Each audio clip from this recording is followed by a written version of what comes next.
Hello everyone, let's get back to the English classes again.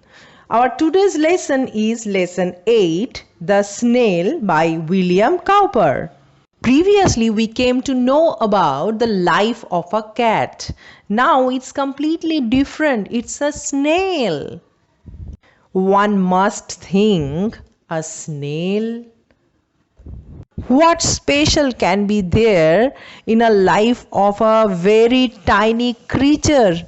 And here lies the speciality of William Cowper. William Cowper was one of the most popular poets of his times. He could find out the tremendous beauty of very simple things, very simple everyday lives of people that led in English countryside.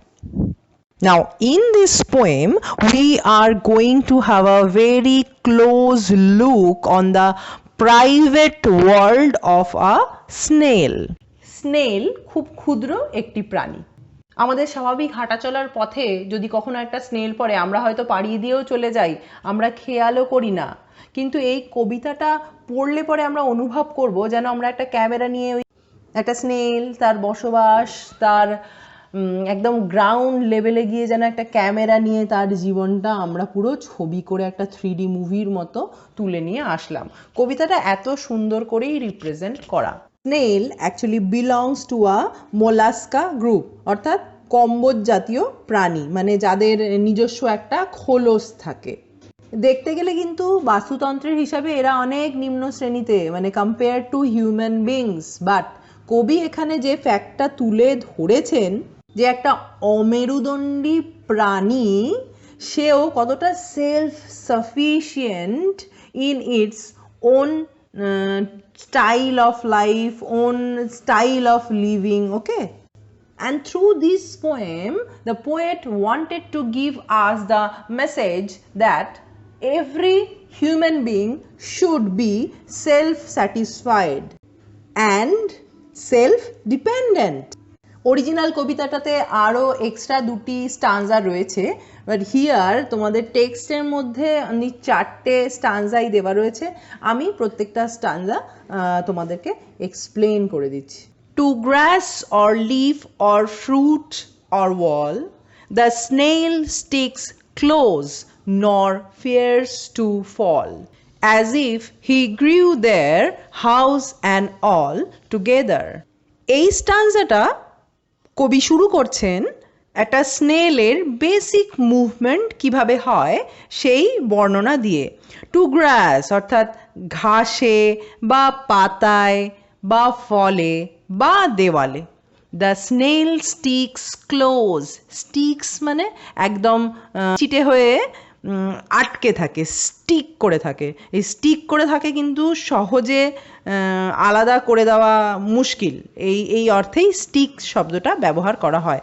নর fears to ফল, তো এতটাই শক্ত হয়ে যেন আটকে থাকে এই ঘাস পাতা ফলের সঙ্গে যে তার পড়ে যাওয়ার বেসিক্যালি ভয় খুবই কম, মানে কোনো ভয় নেই। As if he গ্রিউ their house and all, এবং এমনভাবেই এক হয়ে লেগে থাকে গাছপাতার সঙ্গে, মনে হবে যে সে ওইখানেই বড় হয়েছে, যেখানে তার অবস্থান সেখানেই সে বড় হয়েছে। হাউস অ্যান্ড অল, সেটাই তার বাড়ি এবং সেটাই তার সব কিছু। টুগেদার, একসাথে। Snail always carries its house with ইট।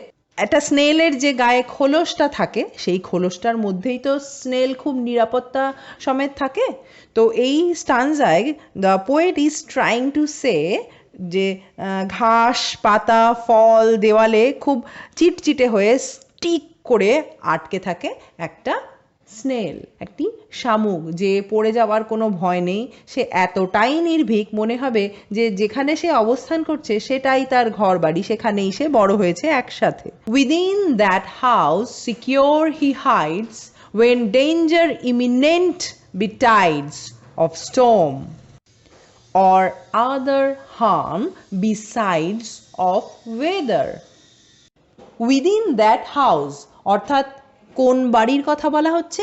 যে খোলসটা শামুকের নিজস্ব, সেটাই শামুকের বসবাসের কিন্তু জায়গা। তো within that house secure he hide, সেই ঘরে সে যথেষ্ট নিরাপত্তা নিয়ে বসবাস করে এবং কোনো বিপদ, ইমিনেন্ট বিটাইজ, যেটা একটা অবশ্যম্ভাবী এমন কোনো ঘটনা যেটা বিপদের আশঙ্কা নিয়ে আসতে চলেছে, সাধারণত সেটা ঝড়।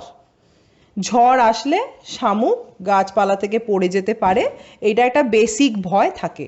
Or other harms besides of weather, এছাড়াও ঝড়ের বাইরে বা ওয়েদার অর্থাৎ আবহাওয়া কেন্দ্রিক বিপদগুলো ছাড়াও আর যে কোনো রকম বিপদই হোক না কেন, সেই ঘরের মধ্যে শামুকের যে নিজস্ব খোলস, সেই খোলসে কিন্তু সে খুব সিকিওর অর্থাৎ নিরাপদে সে সেখানে লুকিয়ে থাকে। হাইডস অর্থাৎ লুকিয়ে থাকে।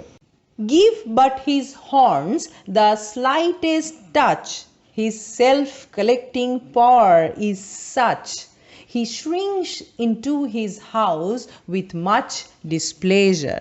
একটা শামুকের মাথার উপরে যে অ্যান্টেনার মতো দুটি শিং থাকে, স্লাইটেস্ট টাচ অর্থাৎ সামান্যতম, সুপারলেটিভ ডিগ্রিতে আছে, দেখো স্লাইটার, স্লাইটেস্ট অর্থাৎ সর্বোচ্চ সামান্যতম টাচও যদি সেই হর্নগুলোতে সে পায়, সেই শিংগুলো যেটা অ্যান্টেনার মতো তার মাথার উপর নড়ে, সেখানে যদি টাচ পায়, he self collecting power is such, মানে তাকে নিজেকে গুটিয়ে নেওয়ার ক্ষমতা এতই তুখর, he shrinks into his house with much displeasure, সে তৎক্ষণাৎ চট করে নিজেকে একদম শ্রিঙ্ক করে নেয়, অর্থাৎ ছড়িয়ে ছিটিয়ে যত বড় দেহটা নিয়ে চলাফেরা করে, সেই বড় দেহটাই কিন্তু সে গুটিয়ে ওই ছোট্ট শক্ত খোলসটার মধ্যে মুহূর্তের মধ্যে সে ঢুকিয়ে ফেলতে পারে।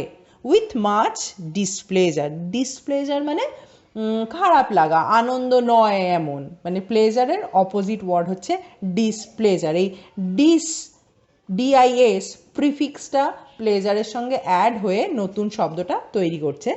ডিসপ্লেজারে সে সঙ্গে সঙ্গে নিজের শরীরটাকে গুটিয়ে সেই ছোট্ট খোলসের মধ্যে ঢুকিয়ে ফেলতে পারে। The last stanza.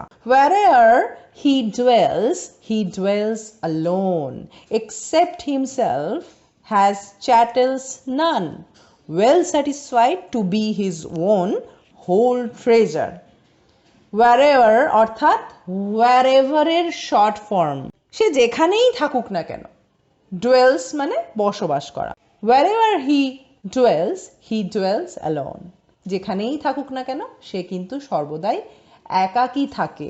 except himself has chattels none, একটা শামুকের কিন্তু ধন সম্পত্তি, সম্পদ, জাগতিক সম্পদ, চ্যাটেলস অর্থাৎ মেটেরিয়ালিস্টিক সম্পত্তি বা সম্পদ যা থাকে, সেই সমস্ত কিছুই নেই শামুকের, তবুও সে well satisfied to be his own whole treasure, এবং ওই শক্ত খোলা, ছোট্ট খোলা, যেটা তার হাউস, তার বাসা, বসবাসের জায়গা, নিরাপত্তার জায়গা, সেই ছোট্ট জায়গাতেই কিন্তু সে নিজের মধ্যেই খুব স্যাটিসফাইড থাকে, তৃপ্ত থাকে, কারণ সে নিজেই নিজের সম্পূর্ণ সম্পদ, হোল ট্রেজার। ট্রেজার অর্থাৎ সম্পদ। একটা শামুকের নিজস্ব জীবনযাত্রা, তার ধরন আমরা জানলাম, কিন্তু এই কবিতার মাধ্যমে কবি কি বার্তাটা আমাদের কাছে পৌঁছে দিতে চাইলেন? কবি বোঝালেন যে বেঁচে থাকার জন্য, ভালো থাকার জন্য, স্যাটিসফাইড থাকার জন্য we don't need much of chattel, we don't need much treasure, we just need to be happy with ourselves, আমাদের নিজেদের সঙ্গে নিজেদেরকে হ্যাপি থাকতে হবে, হ্যাপি করে নিতে হবে, স্যাটিসফাইড করে নিতে হবে with what ever we have, আমাদের যতটুকু আছে ততটুকুর মধ্য দিয়েই। আমরা কিন্তু জানি আমাদের বেসিক নিড কি? খাদ্য, বস্ত্র, আশ্রয়, এই তিনটে আমাদের বেসিক নিড, এবং the fourth basic need is শিক্ষা, এডুকেশন। ওকে, কিন্তু আমরা we human being we desire more, আমরা অনেক অনেক কিছু চাই। আমরা আজকে এই জিনিসটা ছাড়া বাঁচতে পারবো না, আমরা কালকে স্মার্টফোন ছাড়া বাঁচতে পারবো না, পরশুদিন আমরা একটা দামি টিভি ছাড়া বাঁচতে পারবো না। বিভিন্ন রকম নিড আমাদের আসে। আমরা এত বুদ্ধিজীবী, এত উন্নত প্রজাতির একটা মানুষ compare to the snail obviously. কিন্তু William Cowper has shown with this simple example that one must be self-satisfied. আমাদের নিজেদের বাইরে অন্য বস্তু, অন্য বিষয়, অন্য মানুষ, অন্য জীব, আমরা যত অন্যের উপর নির্ভরশীল হয়ে পড়ব, আমাদের স্বাধীনতা আস্তে আস্তে ততটাই কমতে থাকে। পোয়েট একটা স্নেলের জীবনের যে ফিলোসফি আমাদের সামনে তুলে ধরেছেন, hopefully we can get inspired by that and better we realise that to be happy, ভালো থাকার জন্য উই ডোন্ট নিড মাচ, অনেক অনেক কিছু দরকার নেই, কিন্তু সেলফ স্যাটিসফাইড হওয়া খুব দরকার, সেলফ কালেক্টিং হওয়া খুব দরকার। খুব ছোট্ট একটা কবিতা, there is nothing much to explain, but hopefully এই কবিতাটা পড়লে আমাদের একটা ভাবনার জগৎ যেন আমাদের কাছে ওপেন হয়ে যায়, আমরা যেন পড়ার পর অনেকটা ভাবতে পারি। ওকে, তাহলে আমরা এবার আমাদের এক্সারসাইজের দিকে এগোবো। Comprehension exercises 1. Choose the correct alternative to complete the following sentences. অর্থাৎ যে অল্টারনেটিভগুলো দেওয়া রয়েছে প্রত্যেকটা কোয়েশ্চেনে, প্রত্যেকটা সেন্টেন্সের এগেনস্টে, সেই উপযুক্ত অপশানটিকে আমাদের চুজ করে নিতে হবে। এই ধরনের প্রশ্নের আনসার করতে গেলে ভোক্যাবুলারি একটু স্ট্রং হওয়া জরুরি এবং টেক্সটটা বারবার খুব ভালো করে পড়তে হবে। Number 2, state whether the following statements are true or false. Provide sentences, phrases, words in support of your answer. এক্ষেত্রে বলি উল্লেখযোগ্যভাবে যে দেখো সেন্টেন্সগুলোকে বলা হয়েছে ট্রু না ফলস সেটা আগে লেখো, তারপর বলা হয়েছে প্রোভাইড সেন্টেন্সেস, অর্থাৎ যে তুমি ট্রু যদি লিখছো, কেন ট্রু লিখছো তার জন্য একটা সাপোর্টিং সেন্টেন্স প্রমাণ হিসেবে টেক্সট থেকে তুলে এনেই লিখতে হবে।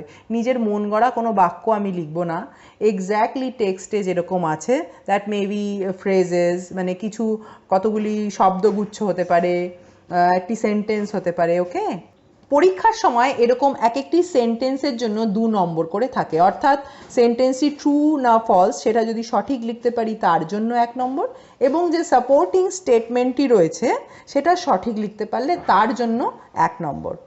খেয়াল রাখতে হবে যদি প্রথম ধাপেই আমরা ট্রু আর ফলসটা সঠিক লিখতে না পারি, সেক্ষেত্রে সাপোর্টিং স্টেটমেন্ট সঠিক লিখলেও 1টি নাম্বারও পাওয়া যাবে না। যদি ট্রু আর ফলসটা সঠিক লিখি, সাপোর্টিং স্টেটমেন্টটা সঠিক না লিখতে পারি, তাহলে 1 নম্বর পাবো, এবং 2টো সঠিক লিখলে তবেই 2 নম্বর পাওয়া যাবে। এবার next, number 3, answer the following questions.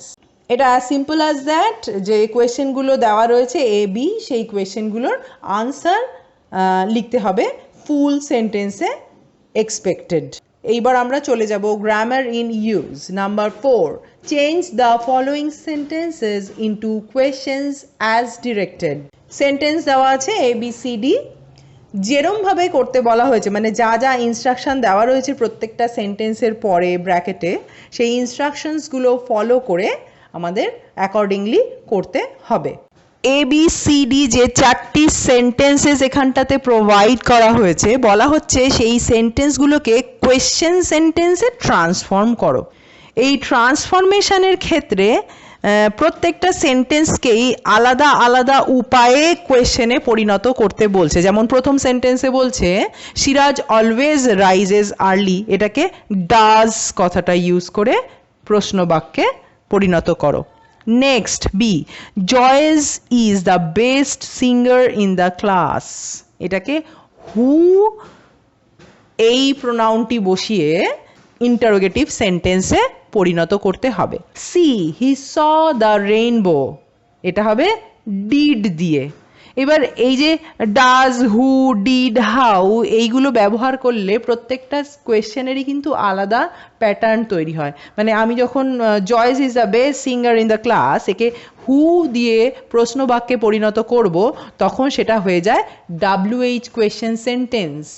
যখন আমি ডিড দিয়ে হি স দ্য রেইনবো এই বাক্যটাকে কোয়েশ্চেন সেন্টেন্সে ট্রান্সফর্ম করব, তখন কিন্তু এটা হয়ে যায় yes or no questions. Okay, এই ধরনগুলো কিন্তু বদলাচ্ছে। Okay, last D, I go to school by bus, এটাকে চেঞ্জ করতে হবে হাউ ব্যবহার করে। Next segment, writing activity. Number 5, write a letter within 100 words to the editor of an English daily about the disturbances caused by the thoughtless use of loudspeakers. বিবেচনাহীনভাবে লাউডস্পিকারস ব্যবহার করলে কি সমস্যা তৈরি হতে পারে সেটাকে কেন্দ্র করে 100 শব্দের মধ্যে একটি ইংলিশ নিউজ পেপারের এডিটরকে চিঠি লিখতে হবে। ইউজুয়ালি রাইটিং অ্যাক্টিভিটিটা খুব লেন্দি লাগে, আমরা করা পছন্দ করি না বা ওটাকে স্কিপ করে চলে যাই, but I would say this is not expected. রাইটিংটা is all about practice. The more you practice, the more you get near to the perfection. তো এটা অভ্যাস করতে হবে। This much I would like to say. Enjoy studies. See you soon. Thank you.